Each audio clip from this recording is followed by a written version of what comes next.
ایران کے شہر اصفہان میں کسی زمانے میں ایک شخص رہتا تھا جو زندگی کی 70 بہاریں دیکھنے کے بعد اب اپنی آخری سانسیں گن رہا تھا۔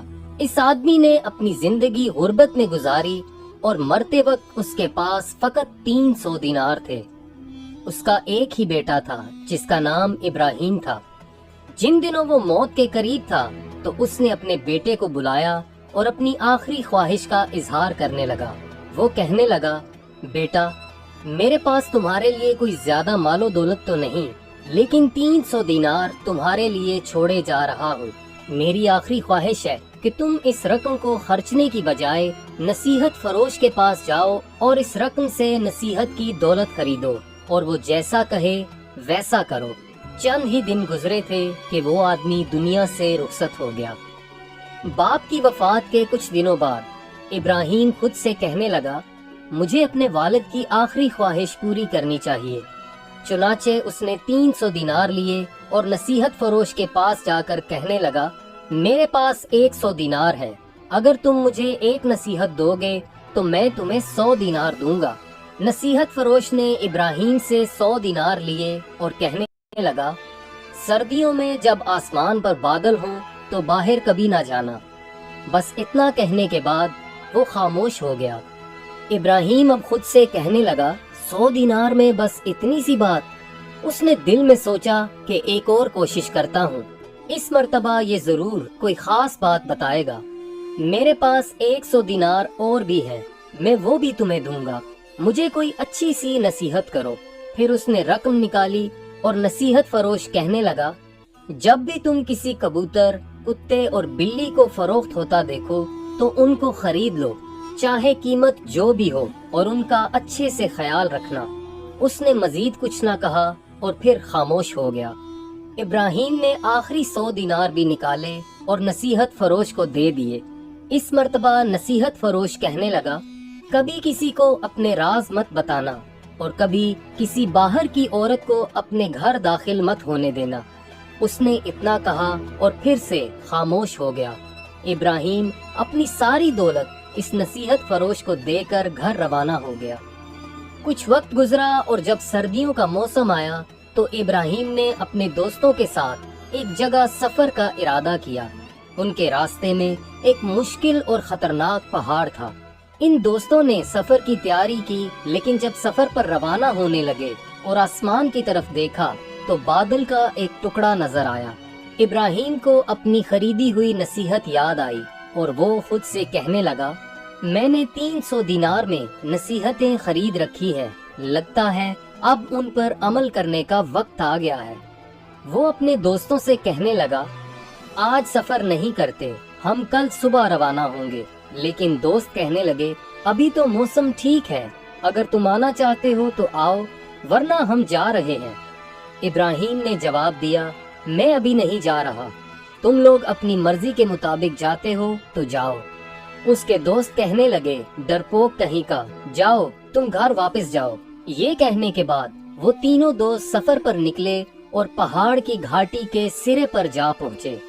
وہاں انہوں نے دیکھا کہ اچانک ایک بادل اٹھا اور موسم خراب ہونے لگا، بجلی کڑکی اور ایک برفانی طوفان آیا۔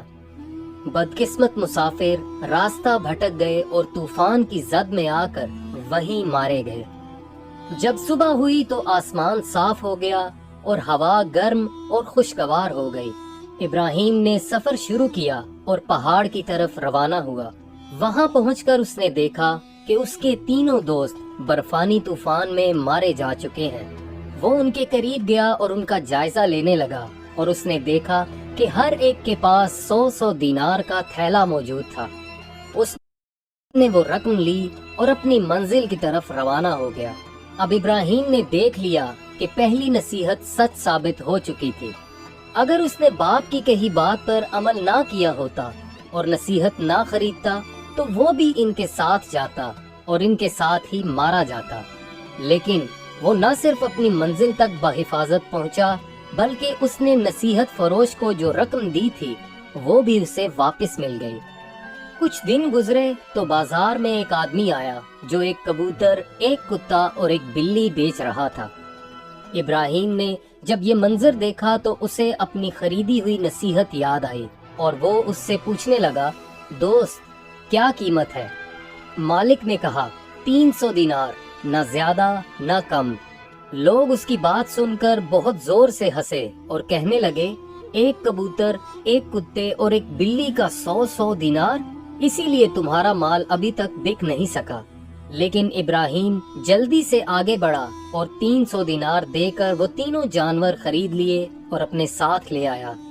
جانوروں کو خریدنے کے بعد وہ سوچنے لگا، میں اب کیا کروں؟ میرے پاس نہ کوئی دوست ہے اور نہ کوئی چیز، اور میرے جانوروں کی حالت بھی بہت خراب ہے۔ وہ سارا دن انہی خیالات میں ڈوبا رہا اور رات کو جب سویا تو اس نے خواب دیکھا، ایک بہت بڑا خزانہ کسی انجان غار میں پڑا ہے اور وہ پہاڑوں میں بھٹکتا اس خزانے کو تلاش کر رہا ہے۔ صبح جب اس کی آنکھ کھلی تو وہ اسی خواب کے بارے میں سوچتا رہا۔ شک اور یقین کے درمیان جھولتے ہوئے وہ اس جگہ کی تلاش میں نکل پڑا جو اسے خواب میں دکھائی دی تھی۔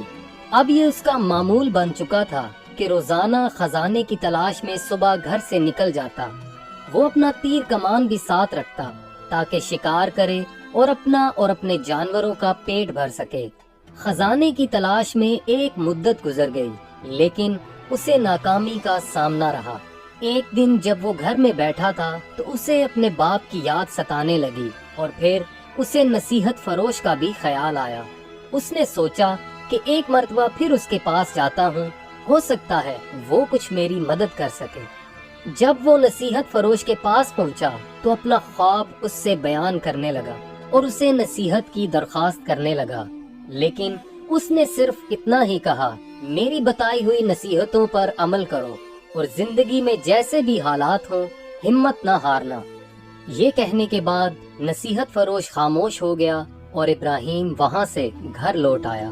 ایک دن حسب معمول ابراہیم جب گھر سے خزانے کی تلاش میں نکل گیا تو اس کا کبوتر پنجرے سے نکل کر آزاد ہو گیا اور وہاں سے اڑان بھر دی۔ جب بلی نے یہ منظر دیکھا تو وہ بھی کبوتر کے پیچھے پیچھے بھاگنے لگی اور بہت جلد دونوں وہاں سے بہت دور نکل گئے۔ جب ابراہیم گھر واپس آیا تو بلی اور کبوتر کو گھر سے غائب دیکھ کر بہت پریشان ہوا، لیکن رات بہت ہو چکی تھی اور اس نے فیصلہ کیا کہ صبح ان کو تلاش کرے گا۔ وہ ساری رات یہ سوچتا رہا کہ میرے اس خواب نے مجھے خزانہ تو نہ دیا بلکہ مجھے تھکا دیا اور میری بلی اور کبوتر بھی جاتے رہے۔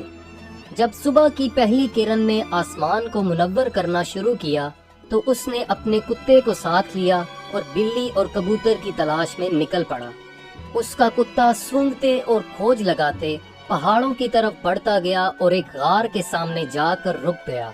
ابراہیم نے جب اس غار کو دیکھا تو حیران رہ گیا، کیونکہ یہ وہی غار تھی جسے اس نے خواب میں دیکھا تھا۔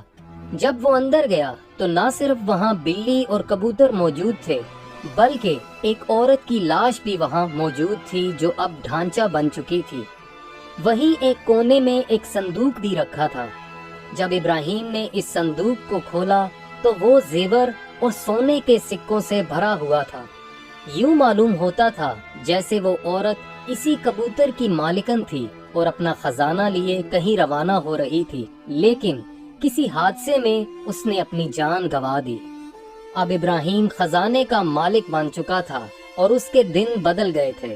اس نے اپنے جانوروں اور صندوق کو ساتھ لیا اور گھر واپس آ گیا۔ باپ اور دوستوں کی وفات کے بعد ابراہیم کا اس دنیا میں ان جانوروں کے سوا اور کوئی نہ تھا، لیکن اب اس کے پاس اتنی دولت تھی کہ وہ شادی کر سکتا تھا، اس لیے اس نے خزانے کا تھوڑا حصہ فروخت کیا، گھر کا ضروری سامان خریدا اور ایک عورت سے شادی کر لی جسے وہ بہت پہلے سے جانتا اور پسند بھی کرتا تھا۔ اب اس کی زندگی ہنسی خوشی گزرنے لگی، لیکن ابھی اس کی تیسری نصیحت کا امتحان باقی تھا۔ کچھ وقت گزرا تو ابراہیم کی بیوی ایک دن اس سے پوچھنے لگی، تم نے آج تک مجھے نہیں بتایا کہ تمہارے دن کیسے بدلے؟ جس شخص کے پاس 2 وقت کا کھانا میسر نہ تھا وہ اتنا مالدار کیسے بنا؟ آخر وہ کون سا راز ہے جو تم آج تک مجھ سے چھپاتے آ رہے ہو؟ ابراہیم چونکہ نصیحت کا پابند تھا، اس لیے وہ ہمیشہ ایسے سوالات کو ٹال دیتا، آخر کب تک؟ کچھ وقت گزرا تو وہ سوچنے لگا، یہ عورت میری بیوی ہے اور میاں بیوی کے درمیان کوئی راز نہیں ہونا چاہیے۔ آخر کار اس نے اپنے خواب کا اور خزانے کا سارا واقعہ اپنی بیوی کو بتا دیا۔ زندگی چلتی رہی اور وقت یوں ہی گزرتا رہا۔ اتفاق سے اسی شہر میں ایک مکار بڑھیا رہتی تھی جو ٹھگوں کے ایک گروہ کی سردار بھی تھی۔ اسے بھی اس خزانے کا علم ہو چکا تھا اور اس کی نظر اب ابراہیم کی دولت پر تھی۔ بڑھیا نے ایک چال چلی اور فقیرنی کا روپ دھار کر ابراہیم کے دروازے پر جا پہنچی۔ جب ابراہیم گھر پر نہیں تھا تو اس نے دروازے پر دستک دی اور اس کی بیوی کے سامنے بے ہوش ہونے کا ڈرامہ رچانے لگی۔ ابراہیم کی بیوی رحم دل تھی، وہ اسے اندر لے آئی اور اس بڑھیا کی خدمت کرنا شروع کر دی۔ اب اس مکار بڑھیا نے معمول بنا لیا کہ جب بھی ابراہیم گھر پر موجود نہ ہوتا تو وہ اس کی بیوی سے ملنے چلی جاتی۔ اس نے اپنی لگی لپٹی باتوں سے ابراہیم کی بیوی کا بھروسہ جیت لیا اور اس سے خزانے کا راز اگلوا لیا، وہ راز جس کی تلاش میں وہ بڑھیا فقیرنی بنے دھکے کھا رہی تھی۔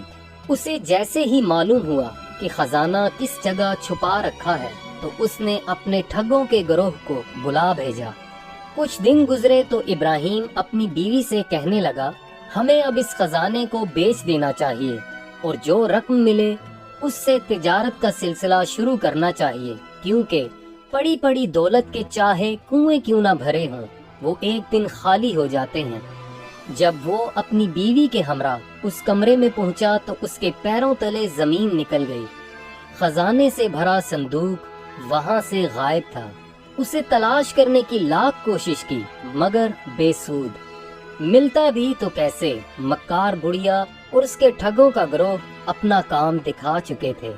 مایوسی کے عالم میں ابراہیم نے اپنی بیوی سے غصے میں پوچھا، کیا کسی باہر کی عورت نے ہمارے گھر میں قدم رکھا تھا؟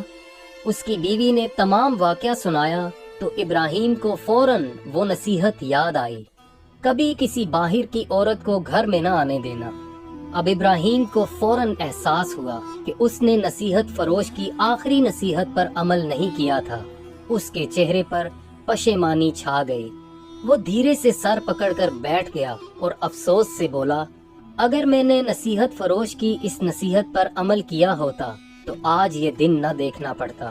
پھر اچانک اسے یاد آیا کہ نصیحت فروش نے یہ بھی کہا تھا، کبھی ہمت نہ ہارنا اور اپنے فیصلوں سے سیکھتے رہنا۔ ابراہیم کو احساس ہو گیا اور اسے سبق مل چکا تھا کہ اس کے بوڑھے باپ نے اسے نصیحت فروش کے پاس کیوں بھیجا تھا۔ دولت سے زیادہ اہم زندگی میں نصیحتوں کا وزن ہوتا ہے۔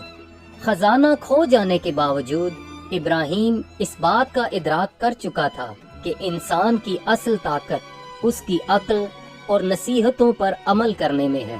ابراہیم نے فیصلہ کیا کہ وہ اپنی محنت اور بڑوں کی نصیحتوں پر عمل کر کے دوبارہ اپنی زندگی سنوارے گا۔